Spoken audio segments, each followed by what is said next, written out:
సంతోషం అనేది వెతికితే దొరికే వస్తువు కాదు. అది నీలోనే ఉంటుంది. నీ ఆలోచనలోనే ఉంటుంది. బాధ్యత తెలియని వారికి పనులు అప్పగించకండి.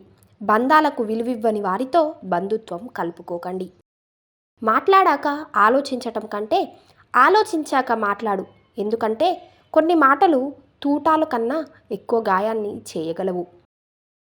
తెలివైన వాడిని బలంతో కొట్టాలి. బలమైన వాడిని తెలివితో కొట్టాలి. అవకాశం అనేది వర్షం లాంటిది.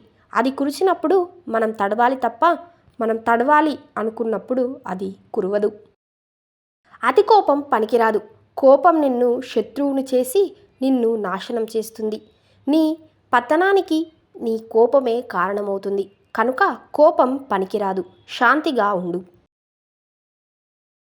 మగవాడిలో ఆడది కోరుకునేది ఒకే ఒక్కటి. అది తనను అనుమానించకుండా తనతో ప్రేమగా ఉంటూ నీకు నేనున్నాను అనే భరోసా ఇవ్వటం.